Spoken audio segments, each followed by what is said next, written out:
नमस्कार। आपका अखबार के YouTube चैनल पर आपका स्वागत है। मैं हूं प्रदीप सिंह।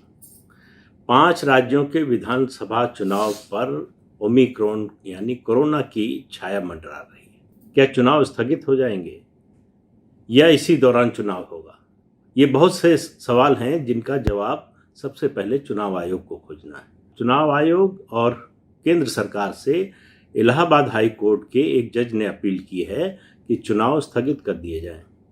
आपको याद होगा कि दूसरी लहर में कोरोना की कितना भयंकर स्थिति हो गई थी और उस समय मद्रास हाई कोर्ट के जज ने ये कहा था कि इस सब के लिए जो कुछ हुआ है, चुनाव के दौरान भीड़ आई, रैलियां हुई, उनकी वजह से जो कोरोना फैला, मौतें हुई, इन सब के लिए चुनाव आयोग जिम्मेदार है और उसको लटका दिया जाना चाहिए। चुनाव आयोग इस टिप्पणी को लेकर सुप्रीम कोर्ट गया। सुप्रीम कोर्ट ने कहा कि इस तरह की टिप्पणी नहीं होनी चाहिए, लेकिन फिर से तीसरी लहर का खतरा मंडरा रहा, इसमें कोई शक नहीं है। अब सवाल यह कहा जा रहा है कि फरवरी में ये पीक कर जाएगी ये लहर, तीसरी लहर। तो क्या चुनाव मार्च, अप्रैल, मई में होना चाहिए या इसी दौरान होना चाहिए? देखिए, बहुत से विकल्प हैं। ऐसा नहीं है कि चुनाव स्थगित करना ही एक विकल्प है, लेकिन इस आपदा में कुछ लोग अपने लिए अवसर ढूंढ लेते हैं। उसमें सुब्रमण्यम स्वामी जैसे लोग हैं, उनकी बात करूंगा आगे। लेकिन पहले अभी विकल्प क्या है चुनाव आयोग के सामने? तो चुनाव आयोग के सामने जो विकल्प है, पहले तो चुनाव आयोग ने स्वास्थ्य मंत्रालय के अधिकारियों के साथ एक बैठक की, उनको बुलाया और पूछा कि क्या कोरोना प्रोटोकॉल फॉलो किया जाना चाहिए, किस किस तरह से होना चाहिए।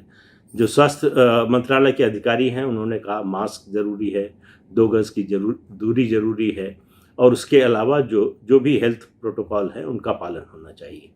तो देखिए, रैली में मास्क के अलावा तो बाकी चीज़ें कैसे हो सकती हैं? 2 गज की दूरी किसी भी चुनावी रैली में संभव नहीं है। आप बाजार में चले जाइए, जो दिल्ली के सरोजनी नगर मार्केट के बाजार की भीड़ देखकर जिस तरह से कोर्ट ने चिंता जाहिर की है कि ये तो आमंत्रण है बीमारी को, तो लोग सुनने को कहाँ तैयार होते हैं।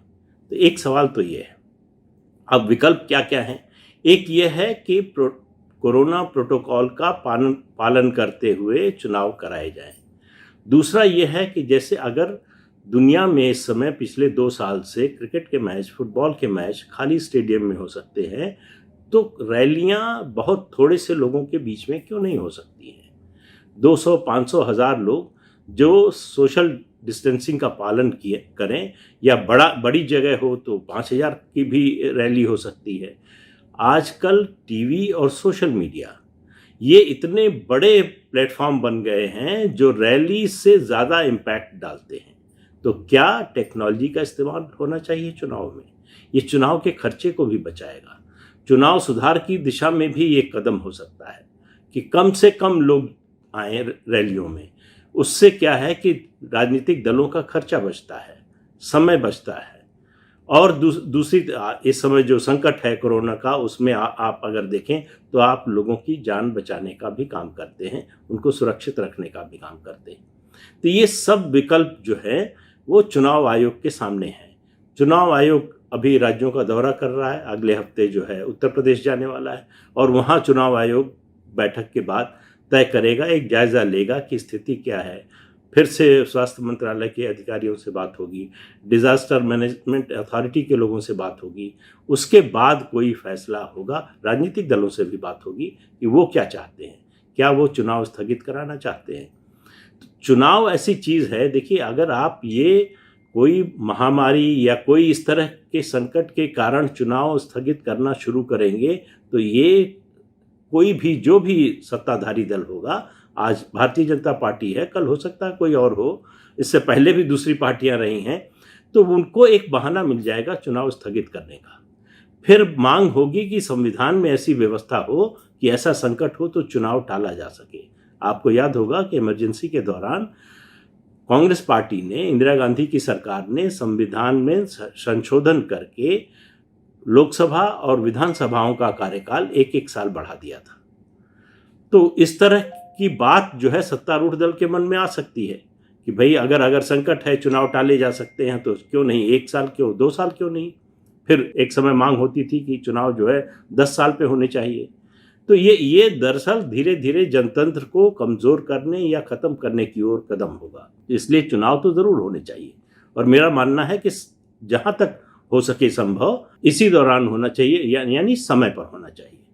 अब ये मैं नहीं कह रहा हूं कि लोगों की जान को खतरे में डालकर चुनाव होना चाहिए, उसके विकल्प है कि दोनों भी, जान भी जहान भी, दोनों को बचाते हुए अगर आप जनतंत्र को भी बचाते हैं, उसको सुदृढ़ करते हैं, टेक्नोलॉजी ने हमको कई सारे विकल्प उपलब्ध कराए हैं, उनका इस्तेमाल क्यों नहीं होना चाहिए? चुनाव प्रचार टेलीविजन के माध्यम से क्यों नहीं होना चाहिए? क्यों नहीं ऐसा होना चाहिए कि जितनी भी रिकॉग्नाइज्ड पार्टीज हैं, नेशनल पार्टी हैं, स्टेट पार्टीज हैं, उन सबके जो रैली हो वो लाइव टेलीकास्ट हो हर चैनल पर, सबको बराबर अवसर मिलेगा। उसका फायदा लोगों को पहुंचेगा ये कि उनको रैली स्थल पर जाए बिना लोग नेताओं की बात सुनने को, पार्टियों की बात सुनने को, वो क्या पेश कर रही हैं ये जानने का मौका मिलेगा। तो ये तो विकल्प हुए। अब कहते हैं, कहावत है कि आवश्यकता आविष्कार की जननी है। तो ऐसे संकट के समय चुनाव के लिए चुनाव स्थगित भी न कराना पड़े और उसका कोई रास्ता निकल सके, इसके लिए सोचने की ज़रूरत है। इसके लिए राजनीतिक दलों को भी सोचना पड़ेगा और राजनीतिक दलों को इस पर आम सहमति बनानी पड़ेगी। देखिए, उसके बिना नहीं हो सकता। अगर राजनीतिक दलों में इस पर मतभेद होगा तो समस्या ये होगी कि एक दल अगर कहेगा चुनाव स्थगित कराने के लिए, अगर किसी वजह से ये बात सत्तारूढ़ दल के किसी नेता ने कही या सत्तारूढ़ दल की ओर से आई तो ये होगा कि ये जनतंत्र को ख़त्म करना चाहते हैं।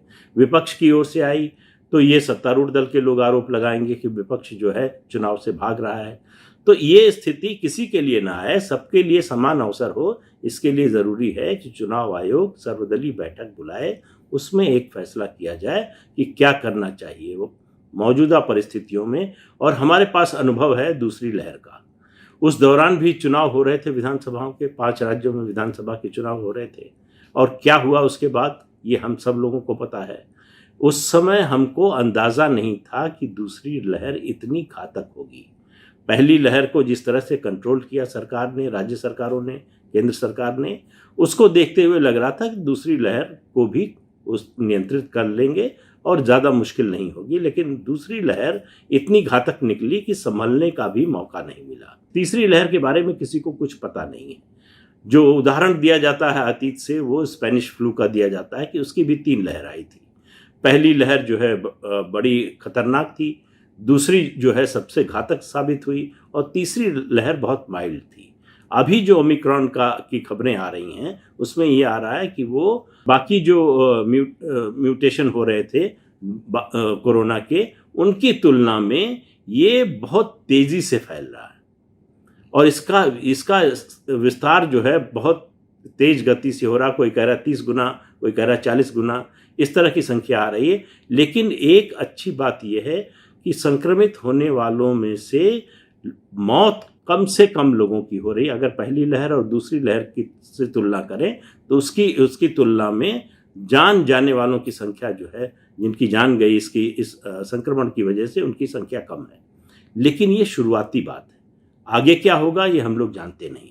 लेकिन एक फ़ायदा ये भी है कि जब पहली और दूसरी लहर आई थी तब वैक्सीन उस तरह से आ नहीं पाई थी, और वैक्सीन का उतना व्यापक स्तर पर इस्तेमाल नहीं हुआ था। अभी हमारे देश में 80-85% लोगों को सिंगल डोज लग चुकी है, 44-45% लोगों को डबल डोज लग चुकी है। दुनिया भर में भी यही स्थिति है। तो ऐसे में खतरा पहले की तुलना में कम है, इसके बावजूद कोई रिस्क नहीं ले सकते। अब आप देखिए, विघ्न संतोषियों की बात करते हैं। एक हैं स्वनामधन्य डॉक्टर सुब्रमण्यम स्वामी। वो हर आपदा में अवसर ढूंढते हैं अपने लिए, और हर आपदा में वो अवसर ढूंढते हैं जिसके विरोध में होते हैं, उसके खिलाफ कोई न कोई विमर्श खड़ा करने के लिए। अब उन्होंने क्या निकाला है इसका मतलब, उन्होंने कहा कि ये तो बहाना मिल गया है, और नाम नहीं लिया है उन्होंने, लेकिन सीधे सीधे प्रधानमंत्री नरेंद्र मोदी और बीजेपी पर हमला किया है कि ये लोग जो करना चाहते थे उत्तर प्रदेश में उस समय नहीं कर पाए, अब करने का मौका मिल गया है। क्या करना चाहते थे? वो इशारा कर रहे हैं कि उस समय उत्तर प्रदेश के मुख्यमंत्री योगी आदित्यनाथ को हटाना चाहते थे, नहीं हटा पाए उनके मुताबिक। लेकिन मैं नहीं मानता कि इस तरह का कोई प्रयास, कोई जो है कोशिश भी हुई थी कि उत्तर प्रदेश के मुख्यमंत्री को हटाया जाए। लेकिन आप ऐसे लोगों को बोलने से, कहने से तो रोक नहीं सकते। दूसरा उनका कहना है कि ये बहाना मिल गया है, अब चुनाव स्थगित करा दिया जाएगा। चुनाव स्थगित होगा तो राष्ट्रपति शासन लगेगा, राष्ट्रपति शासन लगेगा तो अपने आप हटना पड़ेगा मुख्यमंत्री योगी आदित्यनाथ को। तो कुल मिलाकर कहने का मतलब यह है, एक ऐसा विमर्श खड़ा करने की कोशिश जिसका कोई आधार नहीं है, सिर्फ अपनी भड़ास निकालने के लिए, मन में जो कटुता है उसको निकालने के लिए। एक तरफ आप कह रहे हैं कि योगी आदित्यनाथ जो है वो 300 से ज़्यादा सीटें लेकर आएंगे फिर से 2022 के चुनाव में, और आप ये साथ में ये कह रहे हैं कि जो मुख्यमंत्री 300 से ज़्यादा सीटें लेकर आने वाला है उसको उसकी पार्टी हटा देगी। मतलब कोई तर्क का कोई आधार होना चाहिए, कोई तार्किक बात करनी चाहिए। पढ़े लिखे आदमी हैं, बहुत पढ़े लिखे हैं। असल में उनकी समस्या यही है कि वो ज़रूरत से ज़्यादा पढ़े लिखे हैं। उनकी समस्या ये है कि वो सामान्य ढंग से बात ही नहीं करते। उनकी समस्या ये है कि वो नकारात्मक बातों के अलावा सकारात्मक बात करते ही नहीं हैं। वो कुछ भी, पूरे उनका राजनीतिक जीवन, सार्वजनिक जीवन देखिए, आपको बहुत ही कम ऐसे अवसर मिलेंगे जब उन्होंने कोई सकारात्मक काम किया हो। राम सेतु के बारे में कहा जाता है नेशनल हेराल्ड, 2 मामले में मानता हूँ।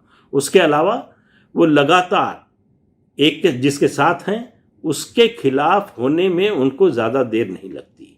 जिसने उनकी मदद की है उनको राज्यसभा में भेजा है भारतीय जनता पार्टी ने, नरेंद्र मोदी की सरकार ने। लेकिन इस समय वो सबसे ज़्यादा खिलाफ है। अगर आप उनके बयानों पर पिछले दिनों के देखें तो सबसे ज़्यादा अगर किसी के खिलाफ है तो वो प्रधानमंत्री नरेंद्र मोदी और भारतीय जनता पार्टी के। ऐसे व्यवहार करते हैं, ऐसे बयान देते हैं जैसे वो विपक्षी दल के नेता हों। तो उनकी बातचीत चल रही है ममता बनर्जी से। हो सकता है कुछ दिनों में, जैसे ही उनकी अगले साल अप्रैल में राज्यसभा की सदस्यता खत्म होगी, हो सकता है वो भी तृणमूल कांग्रेस के सदस्य बन जाए। लेकिन वो उनकी मर्जी है, उनकी अपनी चॉइस है, उनकी अपनी निजी स्वतंत्रता है। लेकिन इससे उनकी विश्वसनीयता, एक व्यक्ति जो इतना इंटेलिजेंट था, एक व्यक्ति जो इतना सक्षम था, बहुत कुछ सकारात्मक कर सकता था, उसने अपना पूरा जीवन नकारात्मक कामों में लगा दिया। तो देखिए, केवल क्षमता होने से, केवल योग्यता होने से, मेरिट होने से, या आपके पास इंटेलेक्ट होने से, उसी से बात नहीं बनती है।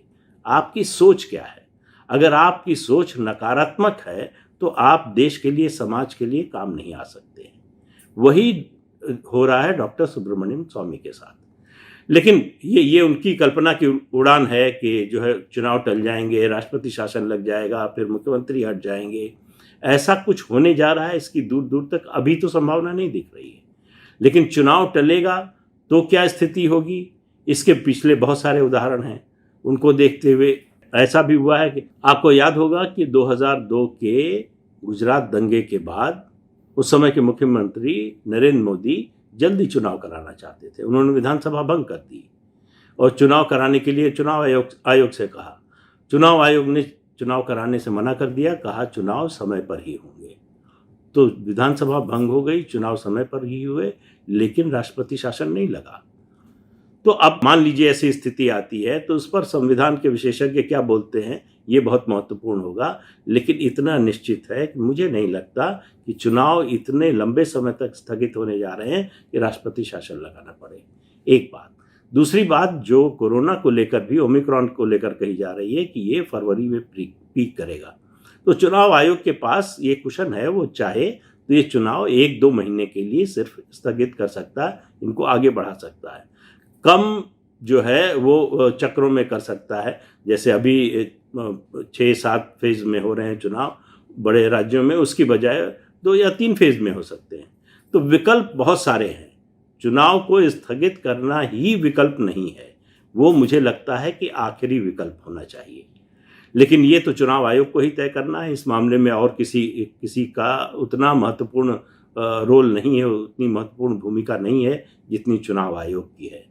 सरकार, राजनीतिक दलों, प्रशासनिक अधिकारियों, स्वास्थ्य मंत्रालय, इन सब की राय से जो हल निकलेगा मुझे लगता है कि वो सर्वमान्य होना चाहिए। तभी इस समस्या से, इस संकट से हम लड़ सकते हैं। तो आज के अंक में इतना ही। अगले अंक में फिर मिलेंगे किसी नए मुद्दे के साथ। तब तक के लिए इजाज़त दीजिए। नमस्कार। आपसे अनुरोध है कि ये चैनल देखिए, शेयर कीजिए, लाइक कीजिए और सब्सक्राइब ज़रूर कीजिए। नमस्कार।